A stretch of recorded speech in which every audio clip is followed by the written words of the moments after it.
नमस्कार दोस्तों आपने क्राइम की दुनिया में बहुत से सीरियल किलर्स के बारे में सुना होगा,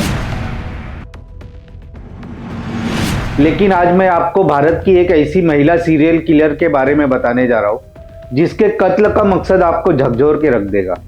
मीडिया रिपोर्ट्स के अनुसार वह देश की शायद पहली ऐसी सीरियल किलर होगी जिसने अपनी हैवानियत का शिकार सिर्फ उन मासूम बच्चियों को बनाया जो खूबसूरत थी, सुंदर थी। पुलिस ने एक ऐसी महिला को गिरफ्तार किया है जो सुंदर दिखने वाले बच्चों को देखते ही उन्हें पानी में डुबोकर मार देती, और वह ऐसा इसलिए करती क्योंकि उनकी सुंदरता से उसे जलन होती थी। यह शायद पहली ऐसी कातिल होगी जिसने कत्ल का तरीका भी एक जैसा चुना, सभी को पानी में डुबोकर मारा। और इस दरिंदगी को छुपाने के लिए उसने ऐसा किया जो कोई माँ सोच नहीं सकती। उसने अपने 3 साल के बेटे शुभम को उसी तरीके से मार डाला ताकि किसी को उस पर शक न हो।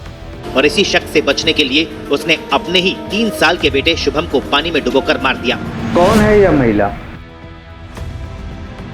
क्यों उसे सिर्फ अपने मायके और ससुराल के सुंदर बच्चियों से नफरत थी? क्या होता अगर वो पकड़ी नहीं जाती? और कैसे सिर्फ 4 कत्ल के बाद उसके खौफनाक राज का पर्दाफाश हुआ? यह कहानी है हरियाणा के पानीपत की पूनम की, उस पढ़ी लिखी सभ्य दिखने वाली महिला को जिसके अंदर एक खुखार साइको किलर छिपा था। ये कहानी पूरी जानने के लिए बने रही है क्योंकि यह कहानी सिर्फ एक अपराध की नहीं, एक खौफनाक साइकोलॉजी की है। साल 2019, सोनीपत की पूनम की शादी पानीपत के नीरज से हुई। पूनम अच्छी पढ़ी लिखी थी, पॉलिटिकल साइंस में एमए, और शादी के बाद पति के सहयोग से उसने बीएड भी क्लियर किया। सब ठीक चल रहा था। 2020 में उन्हें एक बेटा हुआ, शुभम। लेकिन जैसे जैसे शुभम बड़ा हुआ, पूनम की जिंदगी में एक अंधेरा उतरने लगा। रिश्तेदार, मायके वाले, ससुराल वाले अक्सर शुभम को देखकर कहते, पूनम तुम्हारा बेटा तुम पर नहीं गया है, सुंदर नहीं दिखता है। शुरू में पूनम ने इसे इग्नोर किया, लेकिन धीरे धीरे ये बातें उसे चुभने लगी। उसे लगने लगा कि उसे लोग खूबसूरत कह रहे लेकिन मेरे बेटे को नापसंद कर रहे। यही गुस्सा तब जलन में बदल गया जब वो देखती कि परिवार के किसी फंक्शन में लोग दूसरी बच्चियों की सुंदरता की तारीफ कर रहे हैं।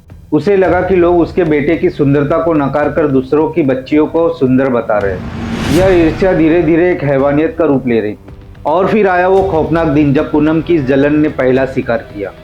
नवंबर 2023,